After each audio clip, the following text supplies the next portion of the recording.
नमस्कार, आप देख रहे हैं न्यूज 28 भारत।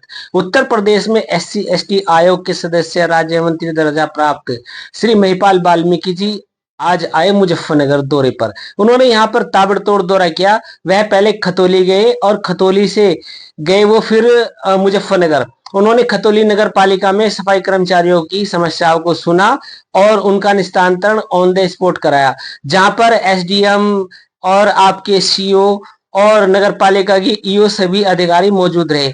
वहां पर सुधीर वाल्मीकि ने सफाई कर्मचारियों की एक एक बात उनको बताई, जो जो उनकी समस्याएं थी। मंत्री जी ने तुरंत उनका निस्तारण अधिकारियों को बुलाकर मौके पर किया। इसके बाद मंत्री जी डाक बंगले पे आए, जहां पर उन्होंने स्वतंत्र प्रभाव राज्य मंत्री कपिल देव अग्रवाल से भी मुलाकात की और उनको भी सफाई कर्मचारियों के शोषण और उनकी जो दिक्कतें हैं उनसे अवगत कराया। उसके बाद मंत्री जी ने लंच करने के बाद किला मोहल्ला का दौरा किया, जहां पर किले मोहल्ले के लोगों ने उनको एक एक चीज बताई और कहा कि हमारी जो गलियां टूटी पड़ी हुई हैं, स्ट्रीट लाइट नहीं है, कुछ नाले हैं जो खुले पड़े हुए हैं, उनके बारे में लोगों ने मंत्री जी को बताया। मंत्री जी के साथ में ईओ और नगर पालिका के डॉक्टर साहब भी मौजूद थे। उन्होंने उनसे कहा कि इनकी जो समस्याएं हैं वो तुरंत उनका निवारण कर दिया जाए। उसके बाद मंत्री जी आबकारी मोहल्ला और उसके बाद रामपुरी और कई सारे मोहल्लों में गए, जहां पर उनका भव्य स्वागत वाल्मीकि समाज के लोगों ने किया। इस अवसर पर मुख्य रूप से मौजूद रहे भारतीय जनता पार्टी के नेता चमनलाल डिकान, डॉक्टर प्रदीप, धर्मेंद्र बिरला, आरुषि सुधा और सागर वाल्मीकि और तरुण सोदे और सागर और अमित सुधा, अजय सागर, अनुसूचित मोर्चा के जिला अध्यक्ष और तमाम नेता भारतीय जनता पार्टी के यहाँ पर मौजूद रहे। उन्होंने बुक्के देकर मंत्री जी का स्वागत किया। देखिए पूरी रिपोर्ट सिर्फ और सिर्फ न्यूज 28 भारत पर।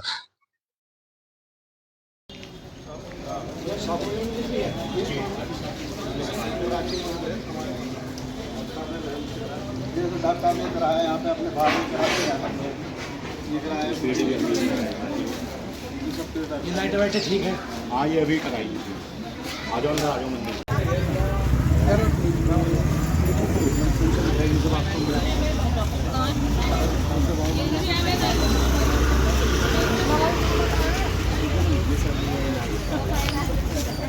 इसके बारे में अपनी बात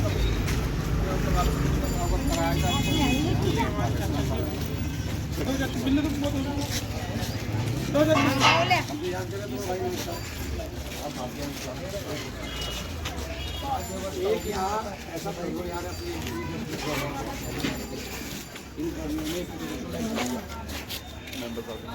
किसी भी राज्य के लोग बोलिए ना, आज वो तो बस्ती वालों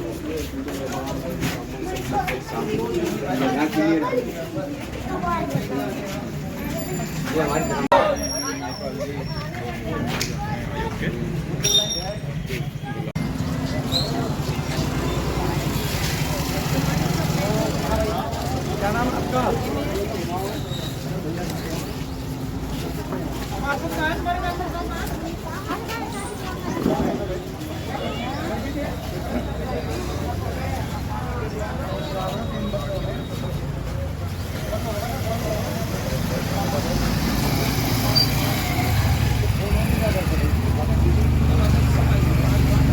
दलित समाज की समस्या सुनने नगर पालिका पहुंचे, किस तरह की समस्या अपनाई गई, क्या?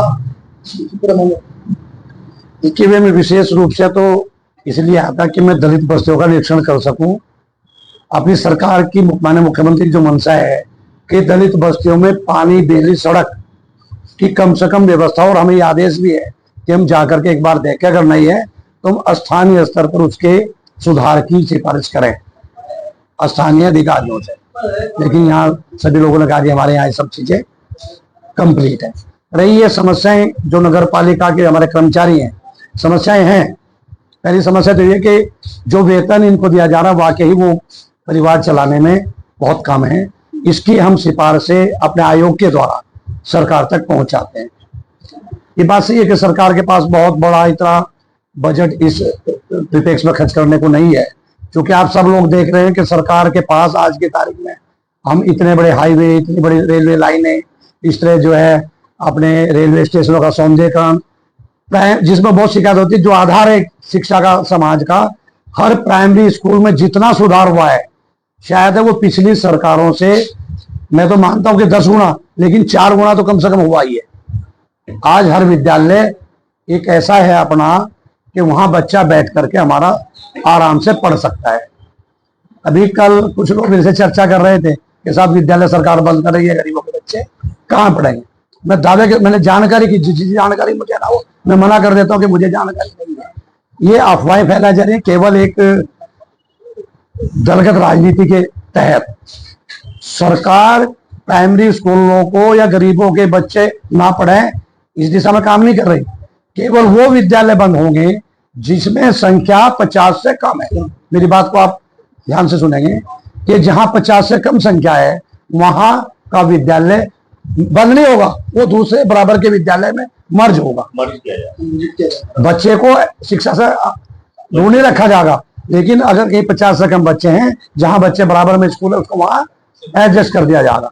ये आप भी अगर कोई पूछे तो आप बता सकते हैं, आप अपने उसमें पत्रकारिता में के लेख में भी लिख सकते हैं कि अगर 50 से कम बच्चे हैं तो 2-4 अध्यापक रखना, पूरी बिल्डिंग बना के तैयार करना, वहां इतनी वो अपना वो क्या आपका जो है भोजन बनाने वालों को रखना, इतना बड़ा करोड़ों रुपए का खर्चा आता है और वो बच्चे पढ़ नहीं पाते। उन्हें 30-40 बच्चों पे क्या स्टाफ रखेंगे हम।